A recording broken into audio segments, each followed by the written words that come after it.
Delhi NCR में बढ़ती ठंड से शीतलहर का प्रकोप शुरू हो गया है। दिल्ली में आज सुबह का न्यूनतम तापमान 7 डिग्री सेल्सियस रिकॉर्ड किया गया है, जबकि एक दिन पहले दिल्ली में तापमान 5.6 डिग्री सेल्सियस दर्ज किया गया था। यानी दिल्ली का मौसम नैनीताल, देहरादून और धर्मशाला से भी ठंडा रहा है। दिल्ली में जगह जगह लोग ठंड से बचने के लिए अलाव का सहारा लेते हुए नजर आ रहे हैं। वहीं दिल्ली, हरियाणा समेत उत्तर भारत के कई राज्यों में कोहरा भी लोगों को परेशान कर रहा है। तो नैनीताल से भी ज्यादा ठंड दिल्ली में है और सर्दी का सितम अब दिल्ली में लोगों को परेशान कर रहा है। कोहरा आप देख पा रहे हैं तस्वीरों में किस तरीके से घना कोहरा यहाँ पर छाया हुआ है।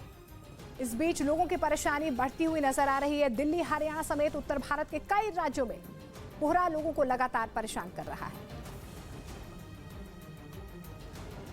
इधर भारत जोड़ो यात्रा के दौरान कांग्रेस ने हरियाणा के सोहना में राहुल गांधी की सुरक्षा में चूक का आरोप लगाया। कांग्रेस का आरोप है कि यात्रा जहां रुकी वहां 3 लोगों ने घुसने की कोशिश की, जिन्हें यात्रा में शामिल कांग्रेस कार्यकर्ताओं ने पकड़ लिया। कांग्रेस का आरोप है कि ये तीनों वहां घुसे जहां यात्रा रुकी थी और उन्होंने राहुल गांधी की यात्रा में शामिल महिला कार्यकर्ताओं के कंटेनरों में भी घुसने की कोशिश की। इस घटना को कांग्रेस ने राहुल गांधी की सुरक्षा में चूक बताया, जिसकी शिकायत कांग्रेस ने सोहना पुलिस स्टेशन में दर्ज करवाई।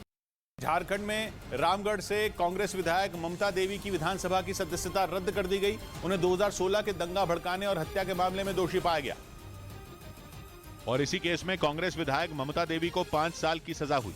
कानून में 2 साल से ज्यादा की सजा पर विधायक को अयोग्य घोषित करने का प्रावधान है। झारखंड में ममता देवी कांग्रेस की दूसरी ऐसी विधायक हैं जिनकी विधानसभा सदस्यता रद्द की गई। उत्तर प्रदेश के गाजियाबाद में पुलिस ने एनकाउंटर में 2 बदमाशों को गिरफ्तार कर लिया। पूछताछ में पता चला कि दोनों बदमाश गाजियाबाद में लूट की कई वारदातों को अंजाम दे चुके हैं और उसी लूट का सामान बेचने के लिए निकले थे। इस दौरान ट्रॉनिक सिटी इलाके में पुलिस चेकिंग कर रही थी, जिसे देखकर दोनों भागने लगे और पुलिस पर फायरिंग की। जवाबी कार्रवाई करते हुए पुलिस ने दोनों बदमाशों को धर दबोचा, जिसमें एक बदमाश के पैर में गोली लगी है। उन्होंने काफ़ी तेज़ी से मोटरसाइकिल मुड़ा करके भागने का प्रयास किया। पुलिस टीम द्वारा ललकारने पर पुलिस टीम को लक्ष्य करके जानलेवा फायरिंग कर दी। पुलिस टीम ने अपने आप को बचाते हुए आत्मरक्षार्थ फायरिंग किया, जिसमें एक बदमाश घायल हुआ। पूछताछ में पता चला है कि दोनों बदमाश इलाके में कई लूट और चोरी की वारदातों को अंजाम दे चुके हैं और उन पर करीब 1 दर्जन से ज्यादा मुकदमे दर्ज हैं। ताइवान में जरूरी मिलिट्री सेवा का समय 4 महीने से बढ़ाकर 1 साल कर दिया गया। ताइवान में हर नागरिक को अपने देश की सेना में सेवा देना जरूरी है, जिस पर चीन से बढ़ते तनाव के बीच ताइवान की राष्ट्रपति ने बड़ा फैसला लिया और बताया कि ताइवान में जरूरी मिलिट्री सेवा के समय को 4 महीने से बढ़ाकर 1 साल कर दिया गया है। ये फैसला चीन की ताइवान में बढ़ती घुसपैठ की कोशिश को देखते हुए लिया गया। बीते दिनों चीन की ताइवान को लेकर लगातार बौखलाहट सामने आई। वो ताइवान को अपना क्षेत्र बताता आया है, जबकि ताइवान ने चीन के इस दावे को कभी नहीं माना।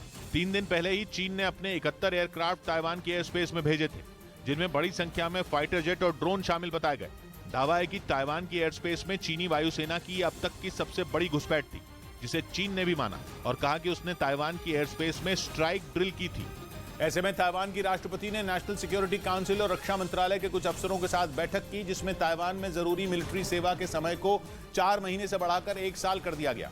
2024 से ताइवान के नागरिकों के लिए 1 साल की मिलिट्री सेवा देना जरूरी होगा। हालांकि ये नियम साल 2005 के बाद जन्म लेने वाले ताइवान के नागरिकों पर ही लागू होगा और महिलाओं के लिए भी 1 साल की सैन्य सेवा देना जरूरी नहीं है। ताइवान में 2018 में ही जरूरी मिलिट्री सेवा को घटाकर 4 महीने किया गया था, क्योंकि इससे पहले भी ताइवान में हर नागरिक के लिए 1 साल की सैन्य सेवा देना जरूरी था, जिसे 4 साल बाद फिर बढ़ाकर 1 साल कर दिया गया।